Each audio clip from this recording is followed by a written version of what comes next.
Hello guys, നമ്മൾ ഇന്നത്തെ പ്രധാന വിഷയത്തിലേക്ക് കടക്കുന്നതിന് മുൻപ് ഒരു വലിയ കാര്യം നിങ്ങളോട് പറയാനുണ്ട്. ഈ വീഡിയോയ്ക്ക് 1,00,000 വ്യൂസ് ലഭിക്കുകയാണെങ്കിൽ 5,000 രൂപ വിലമതിക്കുന്ന എൻ്റെ ഒരു സ്പെഷ്യൽ കോഴ്സ് കമൻറ്റ് ചെയ്യുന്ന എല്ലാവർക്കും ഞാൻ സൗജന്യമായി നൽകുന്നതാണ്. മാസം 1,00,000 രൂപ എങ്ങനെ സമ്പാദിക്കാം എന്നതിനെക്കുറിച്ചുള്ള വളരെ പ്രാക്ടിക്കലായ ഒരു കോഴ്സാണിത്. ഇത് ലഭിക്കാനായി നിങ്ങൾ ചെയ്യേണ്ടത് ഇത്രമാത്രം: ഈ വീഡിയോ മുഴുവനായി കാണുക, അതുപോലെ നമ്മുടെ ചാനൽ സബ്സ്ക്രൈബ് ചെയ്യുക. നിങ്ങൾ ഇങ്ങനെ ചെയ്യുമ്പോൾ യൂട്യൂബ് അൽഗോരിതം ഈ വീഡിയോ ഓട്ടോമാറ്റിക്കായി കൂടുതൽ ആളുകളിലേക്ക് എത്തിക്കാൻ സഹായിക്കും. ഇതിനെക്കുറിച്ചുള്ള കൂടുതൽ വിവരങ്ങൾ ഞാൻ വീഡിയോയുടെ അവസാന ഭാഗത്ത് വ്യക്തമായി പറയുന്നതാണ്. ഇനി നമുക്ക് വിഷയത്തിലേക്ക് വരാം.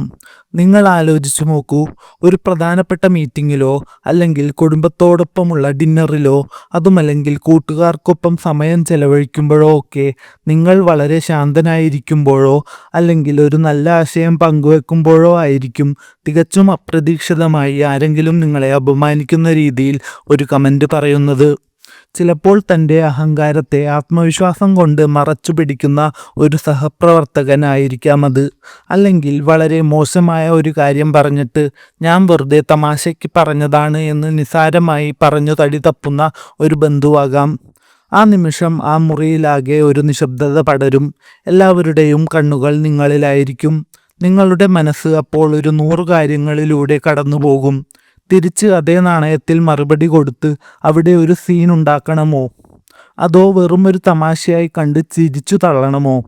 അതോ ഒന്നും മിണ്ടാതെ ഉള്ളിൽ ആ വിഷമം ഒതുക്കണമോ? സത്യത്തിൽ ഇതിലൊന്നും തന്നെ നിങ്ങൾക്ക് ഒരു വിജയം ലഭിക്കില്ല എന്നതാണ് യാഥാർത്ഥ്യം. ആ സംഭവത്തിന് ശേഷം പിന്നീട് വീട്ടിലിരിക്കുമ്പോൾ ആ നിമിഷം വീണ്ടും വീണ്ടും നിങ്ങളുടെ ഓർമ്മയിലേക്ക് വരും. അന്ന് എനിക്ക് ആ മറുപടി പറയാമായിരുന്നു എന്ന് നിങ്ങൾ സ്വയം കുറ്റപ്പെടുത്തുകയും ചെയ്യും. പക്ഷേ നിങ്ങൾ മനസ്സിലാക്കേണ്ട ഒരു കാര്യമുണ്ട്. നമ്മളെ അപമാനിച്ച ആ വ്യക്തിയെ ശിക്ഷിക്കുകയോ അവരോട് പകരം വീട്ടുകയോ അല്ല നമ്മുടെ ലക്ഷ്യം. അത് വെറുതെ നമ്മുടെ ഊർജം കളയുകയേ ഉള്ളൂ. മാത്രമല്ല, അവരെപ്പോഴും നമ്മുടെ ചിന്തകളിൽ നിറഞ്ഞു നിൽക്കാനും അത് കാരണമാകും. പകരം നമ്മൾ നേടേണ്ടത് ആർക്കും തകർക്കാൻ കഴിയാത്ത ഒരു മാനസികാവസ്ഥയാണ്. മറ്റൊരാൾ നമ്മളെ തളർത്താൻ ശ്രമിക്കുമ്പോൾ അത് എത്രത്തോളം അസംബന്ധമാണ് എന്ന് അവർക്ക് തന്നെ തോന്നിപ്പിക്കുന്ന രീതിയിൽ അത്രമേൽ ശാന്തമായി ഇരിക്കാൻ നമുക്ക് സാധിക്കണം. ഇത് അവരോട് പോരാടുന്നതിനെ കുറിച്ചല്ല, മറിച്ച് മെൻ്റൽ ജൂഡോ പ്രയോഗിക്കുന്നതിനെ കുറിച്ചാണ്. അതായത് എതിരാളിയുടെ നെഗറ്റീവ് എനർജി ഉപയോഗിച്ച് അവർക്ക് തന്നെ തിരിച്ചടി നൽകുന്ന രീതി. ഇതുപോലെയുള്ള ലൈഫ് ഹാക്കുകൾ ഇനിയും അറിയുന്നതിനായി ഇപ്പോൾ തന്നെ ഈ ചാനൽ ഒന്ന് സബ്സ്ക്രൈബ് ചെയ്യാൻ മറക്കരുത്. ആദ്യം തന്നെ നിങ്ങൾ ഈ കളിയുടെ പിന്നിലെ രഹസ്യം മനസ്സിലാക്കണം. അപമാനിക്കുക എന്നത് പലപ്പോഴും ഒരു കൺട്രോൾ ടെസ്റ്റാണ്. ആരെങ്കിലും നിങ്ങളെ പ്രകോപിപ്പിക്കുകയും അതിലൂടെ നിങ്ങൾക്ക് വൈകാരികമായ ഒരു മാറ്റം ഉണ്ടാവുകയും ചെയ്താൽ ആ നിമിഷം മുതൽ അവർ നിങ്ങളെ നിയന്ത്രിച്ചു തുടങ്ങിയെന്നാണ് അർത്ഥം. നിങ്ങൾക്ക് ദേഷ്യം വരുന്നത് കണ്ടാൽ അവർക്ക് കൂടുതൽ പവർ കിട്ടുന്നു. ഇനി നിങ്ങൾ വളരെ പരിഭ്രമത്തോടെ ന്യായീകരിക്കാൻ തുടങ്ങിയാലോ? നിങ്ങൾ അവരുടെ വാക്കുകളെ ശരിവെക്കുന്നത് പോലെയാകും അത്. സ്വന്തം ആത്മാഭിമാനത്തെ ചോദ്യം ചെയ്യുന്ന തമാശകൾക്ക് കൂടെ ചിരിക്കുന്നത് പോലും നിങ്ങളുടെ ബൗണ്ടറികൾ ദുർബലമാണെന്ന സൂചനയാണ് നൽകുന്നത്. അതുകൊണ്ട് അവരുണ്ടാക്കിയ നിയമങ്ങൾ അനുസരിച്ച് കളിക്കാൻ നിൽക്കാതിരിക്കുക എന്നതാണ് വിജയത്തിലേക്കുള്ള ആദ്യപടി. ഏറ്റവും ലളിതമായ ഒരു വഴി എന്ന് പറയുന്നത് ശാന്തമായ ഒരു പുഞ്ചിരിയും പെട്ടെന്നുള്ള വിഷയമാറ്റവുമാണ്. ആരെങ്കിലും നിങ്ങളെ താഴ്ത്തിക്കെട്ടാൻ ശ്രമിച്ചാൽ തിരിച്ചു പ്രതിരോധിക്കാൻ നിൽക്കരുത്. പകരം ഒന്ന് പുഞ്ചിരിക്കുക. ഒരു നിമിഷം അവരുടെ കണ്ണുകളിലേക്ക് നോക്കുക.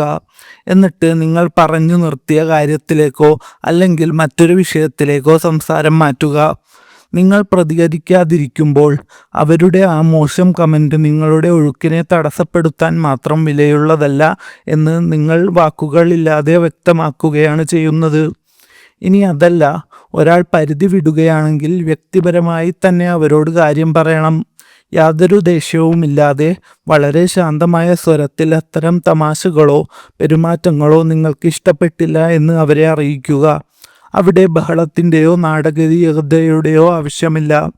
നിങ്ങൾ അവരുടെ സമ്മതം ചോദിക്കുകയല്ല, മറിച്ച് നിങ്ങളുടെ നിലവാരം അവരെ ബോധ്യപ്പെടുത്തുകയാണ് ചെയ്യുന്നത്. എന്നിട്ടും ആ പെരുമാറ്റം തുടരുകയാണെങ്കിൽ നിങ്ങൾക്ക് പ്രയോഗിക്കാവുന്ന ഏറ്റവും വലിയ ആയുധം അവിടെ നിന്നും ഇറങ്ങിപ്പോകുക എന്നതാണ്. നിങ്ങളുടെ സാന്നിധ്യം എന്നത് അവർക്ക് ലഭിക്കുന്ന ഒരു ഭാഗ്യമാണ്, അല്ലാതെ നിങ്ങളുടെ ബാധ്യതയല്ല. ആത്മാഭിമാനത്തിന് വില നൽകാത്ത ഇടങ്ങളിൽ നിന്നും അന്തസ്സോടെ നടന്നു നീങ്ങുന്നത് നിങ്ങളുടെ മാനസിക കരുത്തിനെയാണ് കാണിക്കുന്നത്. യഥാർത്ഥത്തിൽ ഒരു ഇൻസൾട്ട് എന്നത് നിങ്ങളെക്കുറിച്ചുള്ള കാര്യമല്ല, അത് പറയുന്ന വ്യക്തിയുടെ ഉള്ളിലെ പ്രശ്നങ്ങളാണ് അത് വെളിപ്പെടുത്തുന്നത്. ഒരാൾ നിങ്ങളുടെ ലക്ഷ്യങ്ങളെയോ നിങ്ങളുടെ ആത്മവിശ്വാസത്തെയോ പരിഹസിക്കുന്നുണ്ടെങ്കിൽ അത് അവരുടെ ഉള്ളിലെ അരക്ഷിതാവസ്ഥയുടെ തെളിവാണ്. അവരുടെ വാക്കുകൾ അവരുടെ ലോകത്തെയാണ് പ്രതിഫലിപ്പിക്കുന്നത്, അല്ലാതെ നിങ്ങളുടെ മൂല്യത്തെയല്ല.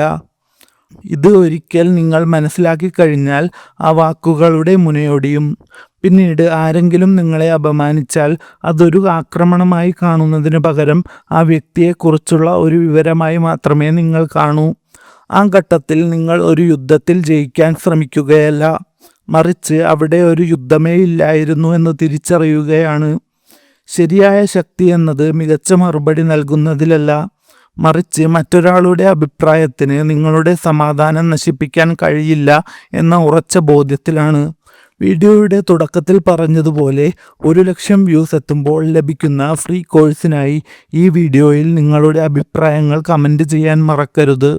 കൂടുതൽ അപ്ഡേറ്റുകൾക്കായി ചാനൽ ശ്രദ്ധിക്കുമല്ലോ.